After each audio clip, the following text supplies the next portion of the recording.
తల్లిగారింటికి వస్తే ఎంత ఆనందం ఉంటుందో మీ అందరిలో అంత ఆనందం కనబడతా ఉంది.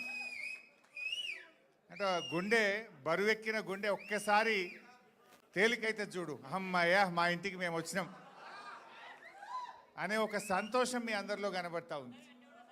నిజంగా ఈరోజు తెలంగాణ రాష్ట్రం కూడా గట్లనే కేసీఆర్ దిక్కు చూస్తున్నది. ఎందుకు? 2 ఏళ్లలో తేలిపోయింది. ఏం కోల్పోయినామో ప్రజలు ఇలా అర్థం చేసుకుంటా ఉన్నారు. కేసీఆర్ అంటే ఒక నమ్మకం, కేసీఆర్ అంటే ఒక భరోసా, కేసీఆర్ అంటే ఒక భద్రత. కానీ 2 ఏళ్లలో ఆ భరోసా లేదు, ఆ భద్రత పోయింది. కేసీఆర్ ఉండగా వానకాలం పంట, యాసంగి పంట అంటే ఆటో డ్రైవర్కి చెప్తే ఇంటికాడ ఎరువు బస్తాలు వేసిపోతుండే.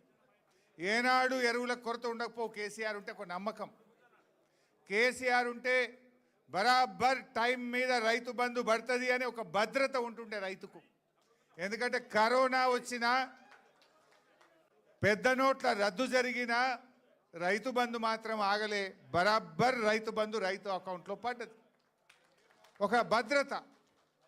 ఒక ఆడబిడ్డ కాన్పు కోసం సర్కార్ దవాఖానకు పోతే బిడ్డ కాన్పు చేసి కేసీఆర్ కిట్ ఇచ్చి కడుపు నిండా అన్నం పెట్టి తల్లిని బిడ్డను ఆటో కిరాయి లేకుండా ఇంటికాడ దించుతాడు మా కేసీఆర్ అనే ఒక నమ్మకం, ఒక విశ్వాసం. రైతన్న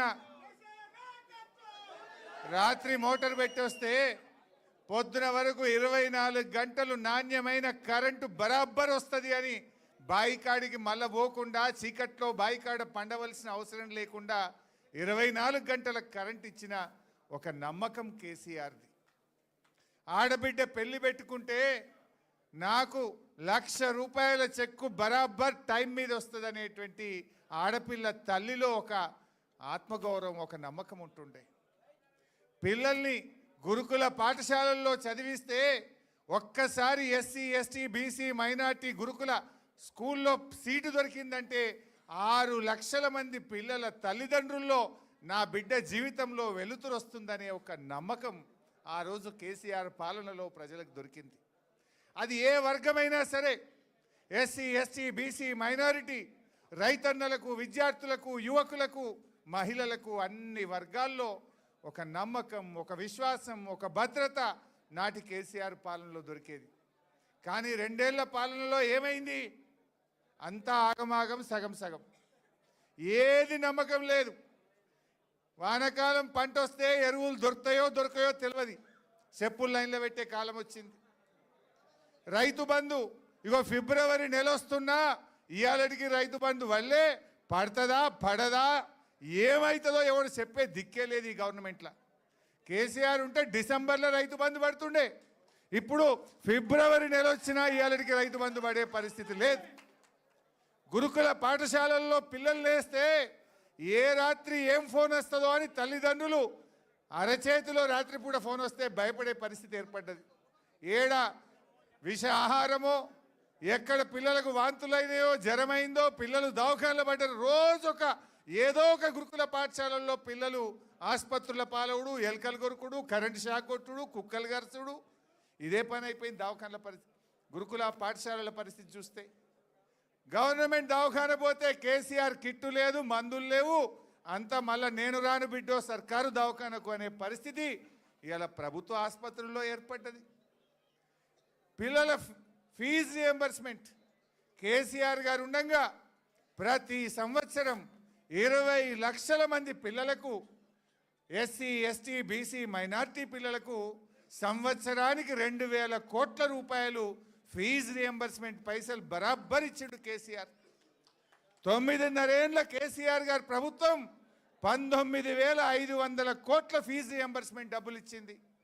ఈ రేవంత్ వచ్చిన 2 ఏళ్లలో ₹1 కూడా ఫీజు రియంబర్స్మెంట్ వస్తలేదు. 20 లక్షల మంది పిల్లల చదువులు ఆగం చేసిండు.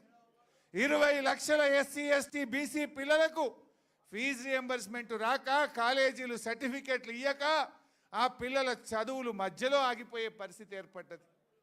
అంటే మొత్తం ఒక అభద్రత, ఒక భయం. ఎరువులు దొరుకుతాయో దొరకయో, పిల్లలు కాలేజీల్లో ఏమైపోతారో, పిల్లలకు ఫీజు రియంబర్స్మెంట్ వస్తుందా రాదా, ఎప్పుడు వస్తుందో తెలియదు.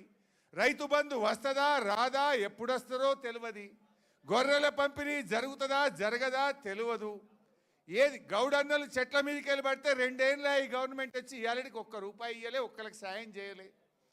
ఏది కూడా ఒక నమ్మకం లేకుండా పోయింది. అందుకే నేను అన్నది, ఇవాళ రమేష్ బీఆర్ఎస్లో చేరితే మీలో ఎప్పుడెప్పుడు బీఆర్ఎస్లో పోదామని మీరందరూ రమేష్ మీద ఒత్తిడి పెట్టి పోదాం తల్లిగారింటికి అన్నట్టు ఎట్లా తీసుకొచ్చిండ్రో ఇవాళ తెలంగాణ ప్రజలు కూడా ఆ నమ్మకం కోసం, ఆ భద్రత కోసం ఇవాళ కేసీఆర్ గారి వైపు చూస్తున్నారు. ఎందుకంటే ఆ నమ్మకం ఉండే కేసీఆర్ ఉంటే గుండె మీద చేసుకొని హ్యాపీగా ధైర్యంగా మా రైతన్న వ్యవసాయం చేసిండు కేసీఆర్ పాలనలో. ఇవాళ ఏమైంది? అరే బిడ్డ పెళ్లి చేద్దాం, ఒక 10 ఎకరం అమ్ముదామంటే కొనేటోడు ఉన్నాడా? ఊర్లలో కొనేటోడు ఉన్నాడా? అరే మీ స్టేషన్ కన్పూర్లో, మీ వర్ధన్నపేటలో కో అంటే కోటే, ఎకరం అంటే కోటికి తక్కువ లేకుండే. ఇప్పుడు కోటి కాదు కదా, ఎవడు మరి కూడా చూస్తలేడు. చూస్తున్నారే రాజేందర్? ఎవడు చూస్తలేడు. అంత ఆగం జగన్నాథం అయిపోయింది రాష్ట్రం. అందుకే ఇవాళ ప్రజలు మళ్ళీ కేసీఆర్ రావాలి అని అందరూ ఇవాళ కేసీఆర్ వైపు చూస్తున్నారు. ఇది సంకేతం. ఆరూరు రమేష్ తల్లి గారింటికి రావడం అంటే ఈ రాష్ట్రంలో కాంగ్రెస్ మళ్ళీ గెలవదు, ఈ రాష్ట్రంలో బీజేపీకి స్థానం లేనే లేదు, మళ్ళీ కేసీఆర్ రావాలి అనడానికి ఈ జాయినింగ్ అనేది ఒక సంకేతంగా మనం భావించవచ్చు. నాకు తెలిసి ఇంకా ఏడాది పోతే కాంగ్రెస్ వాళ్ళు లైన్లు కడతారు, కానీ ఎవరిని తీసుకునేది ఉండదు. ఈ కాంగ్రెస్ దొంగలు తీసుకునేది ఉండదు. ఎందుకంటే మనం ఇలా అసలైన ఉద్యమకారులు, కార్యకర్తలు, మీలాంటి నాయకులు ఇవాళ కేసీఆర్ నాయకత్వంలో మనందరం కూడా కలిసి పనిచేద్దాం. రమేష్ చేరిక డెఫినెట్గా వర్ధన్నపేట మున్సిపాలిటీ మీద గులాబీ జెండా ఎగిరేయడానికి తప్పకుండా ఈ చేరిక ఎంతో బూస్ట్నిస్తుంది. రమేష్ కూడా అనుభవజ్ఞుడు, ఓపిక ఉన్నది, సంయమనం ఉన్నది, పాత కొత్త అందరినీ కలుపుకొని పోతాడు. బ్రహ్మాండంగా మా దయన్న నాయకత్వంలో వర్ధన్నపేట మీద జెండా ఎగిరేస్తాడు అనేటువంటి నమ్మకం నాకున్నది. కరెక్ట్ టైం మీద వచ్చిండు. ఇవాళనే నామినేషన్లు స్టార్టు. మంచిగా అందరినీ కలుపుకొని పోండి, బ్రహ్మాండంగా చేద్దాం. ఇవాళ మన లక్ష్యం ఒక్కటే, వరంగల్లో 12కు 12, ఇప్పుడు మా పల్లన్న ఒక్కడే ఉన్నాడు జిల్లాలో. రేపు 12కు 12 స్థానాలు గెలవాలి, కేసీఆర్కు బహుమానంగా ఇవ్వాలి. మనది రాజకీయ పోరాటం కంటే కూడా రాష్ట్ర ప్రజల మీద, రాష్ట్ర ప్రజలకు జరుగుతున్న అన్యాయాలను ఇవాళ సవరించాలంటే ఒక్కటే పరిష్కారం, కేసీఆరే ముఖ్యమంత్రి కావాలి. ఈ ప్రభుత్వానికి రేవంత్ రెడ్డికి పాలన చేతనైతే లేదని అర్థమైంది. ఏ ఒక్కటన్నా కరెక్ట్ ఉందా చెప్పండి. అరే రైతుల సంగతి, మొన్న యాసంగి బోనస్ ఎగ్గొట్టిండు, ఫిబ్రవరి వచ్చినా రైతు బంధు రాదు, పంటల బీమా పత్తా లేదు, ఎరువులు దొరకాయి. అరే పిల్లల చదువులు చూద్దామంటే పిల్లలేమో పుస్తకాలు చదవాల్సిన పిల్లలు దవాఖానల పాలవుతున్నారు, ఫీజు రియంబర్స్మెంట్ రాక పిల్లలు రోడ్ల మీద పడుతున్నారు, ఉద్యోగాలు రాకుండా జాబ్ క్యాలెండర్ లేక పిల్లలు ఇలా రోడ్ల మీద పడుతున్నటువంటి పరిస్థితి ఏర్పడ్డది. ఏ ఒక్క వర్గం, అరే బీసీలకు నువ్వు 42% రిజర్వేషన్ అంటివి, బీసీలను మోసం చేస్తేవి, ఎస్సీలకు దళిత బంధు బంద్ అయిపోయాయి, గిరిజనులకు నువ్వు మంత్రే లేడు, చేసింది అసలే లేదా. ఏ వర్గానికి నువ్వు ఎవరికన్నా ఒక్కరికన్నా ఇచ్చిన మాట నిలబెట్టుకున్నది ఉన్నదా? ఒక్కరికన్నా నువ్వు చేసింది ఏమన్నా ఉన్నదా? ఏమనంటే ఆడవాళ్ళకు బస్సు ఫ్రీ అంటివి, మగవాళ్ళకు డబుల్ టికెట్ కొడుతుంది. నువ్వు చేసింది ఏముంది? ఆడవాళ్ళకు ఫ్రీ అంటివి, వాళ్ళకి డబుల్ కొట్టిండా లేదా? మగవాళ్ళకి డబుల్ చేస్తే ఆడికాడికి అయిపోయాయి. నువ్వు చేసింది ఏమున్నది?